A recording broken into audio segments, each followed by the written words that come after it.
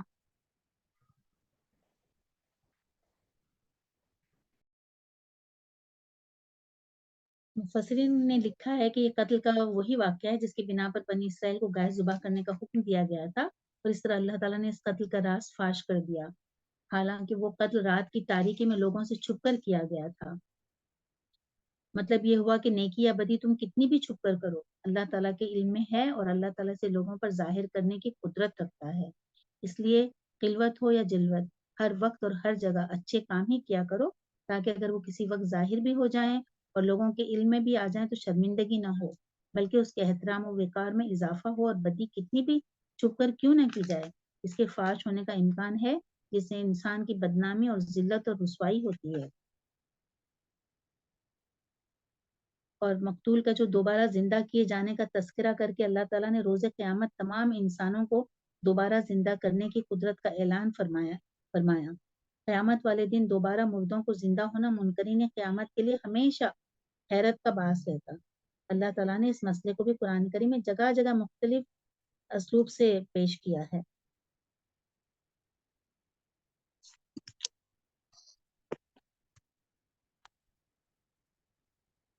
قاتلوں کا جرم صرف یہی نہیں تھا کہ انہوں نے مال و دولت کے لالچ میں آ کر اپنے چچا کو قتل کر ڈالا تھا، بلکہ ان کا دوسرا جرم یہ تھا کہ لاش کو کسی دوسرے شخص کے دروازے پر پھینک دیا تھا، ان پر شبہ نہ ہو سکے تاکہ ان پہ شبہ نہ ہو۔ تیسرے یہ کہ خود شبہ سے بچنے کی خاطر اس قتل کا الزام دوسروں پر تھوپ رہے تھے۔ گائے ذبح ہونے کے بعد اس کے گوشت کا ایک ٹکڑا لے کر اس مقتول کی میت پر مارا گیا تو اس کے زخم سے خون بہنے لگا، جسم میں زندگی کے آثار پیدا ہو گئے، اور لاش نے بول کر قاتل اور یعنی قاتلوں کا نام اور پتہ بتلا دیا۔ اس کے بعد پھر سے اس پر موت طاری ہو گئی۔ اس طرح جن جرائم کو یہ قوم سے چھپائے رکھنا چاہتی تھی اللہ تعالیٰ نے انہیں ظاہر کر دیا۔ چنانچہ قصاص میں یہ دونوں بھتیجے مارے گئے اور انہیں اپنے چچا کے ورثے میں سے کچھ بھی نہیں ملا۔ یہیں پر ہم ختم کرتے ہیں، وقت ہو چکا ہے۔ دعاؤں کے ساتھ سبحان اللہ و بحمدہ سبحان اللہ العظیم، اللہم صلی علی محمد وعلی آل محمد کما صلیت علی ابراہیم وعلی آل ابراہیم انک حمید مجید، اللہم بارک علی محمد وعلی آل محمد کما بارکت علی ابراہیم وعلی آل ابراہیم انک حمید مجید۔ رب زدنی علما، رب اشرح لی صدری ویسر لی امری واحلل عقدۃ من لسانی یفقهوا قولی، رب یسر ولا تعسر وتمم بالخیر وبک نستعین، اللہم افتح علینا حکمتک وانشر علینا رحمتک یا ذا الجلال والاکرام یا رب العالمین یا ارحم الراحمین۔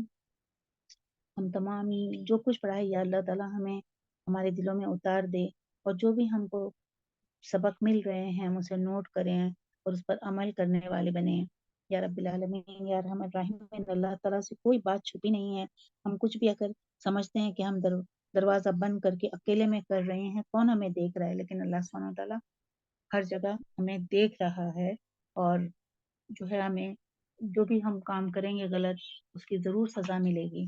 تو ہمیں جو بھی ہم سن رہے ہیں تو اس پر ہمیں عمل کرنے والا بنا۔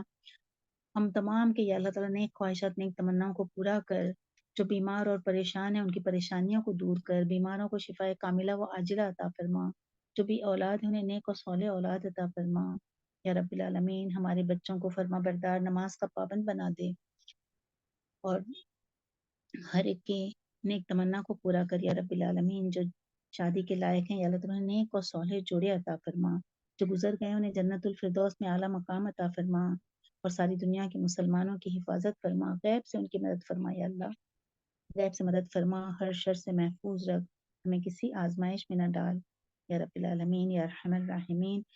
ہمارے اس کورس کے لیے جو بھی بہنیں کوشش کر رہی ہیں انہیں جزائے خیر عطا فرما، ان کی نیک خواہشات نیک تمناؤں کو پورا کر، آمین۔